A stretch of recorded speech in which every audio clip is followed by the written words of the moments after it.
Again, everybody, here we have one of our standard 6LXBs. This engine is going into a project that's really very close to my heart. I'm really quite excited about this. It's going into a sailing ship called Brigantes. Now this is a proper ship. She's 200 ton, really quite a big substantial boat. My plan is to shoot 3, maybe 4 videos showing the different stages of us getting this engine out the door. This is the point from which we start. This will be our first video. We'll show other ones whenever we've got the gearbox on, the cooling system and so on. So as I said, I'm really very excited about this because these people are Brigantes people. The project that they're working on, they're going to show that it's commercially viable to move freight on the open seas by sail. They're going to use free energy, and they're going to use a very old technology in order to satisfy a common modern need.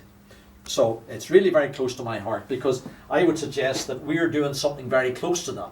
In restoring these Gardner engines, we're being kind to the environment because they're not having to be manufactured. Their carbon footprint is already paid.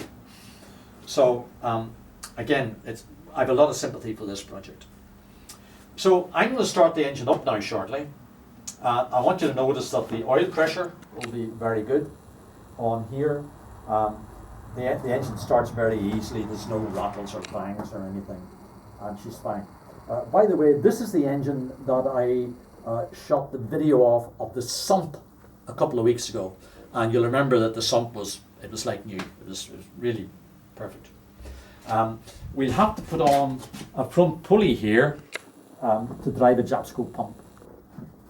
We'll also have to, John, if you want to home in here, we'll have to change the flywheel, because the flywheel is too light for marine purposes, and you know, we have to fit a marine gearbox on here, so that'll have to be done.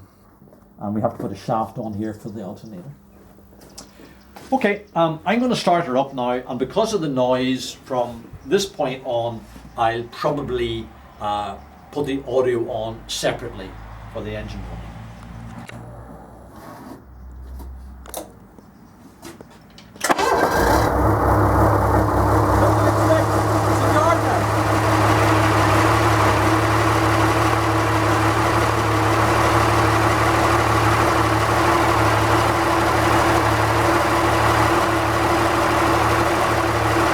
We're now going to have a wee tour of the engine. You can see here that the rockers are all being lubricated fine, and that's one of the first things we look for on an engine that's new to us. Everything's all grand there. There's no smoke. Nothing wrong there at all. Whoops, I must have stumbled there a bit. Sorry about that. Now we'll go down now and take a look at the injection pump. This is a completely new pump fitted by ourselves. We weren't terribly happy with the original one that was on there. You can see the fuel cutoff valve there. This is probably from this engine. You can see there that she's almost up to temperature and everything's fine. There's no oil leaks or coolant leaks or anything like that. Please ignore all that wiring. It has nothing to do with this project. That front pulley is going to have to come off, and we'll put on a conventional 3-groove pulley to suit a Japsco pump. Again, ignore that wiring, please. Nothing to do with this project. There's your exhaust, all conventional, everything happy, no leaks. You'll see that the exhaust is clean as a whistle.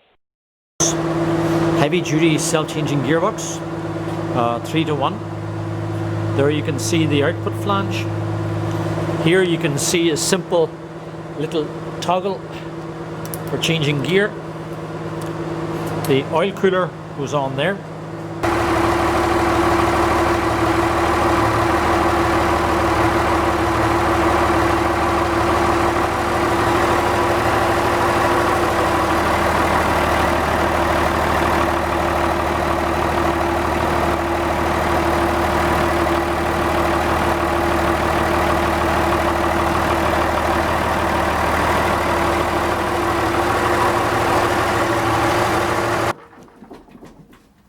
Okay, that's all I have for you on this particular engine. As I said, I wanted to keep this video short.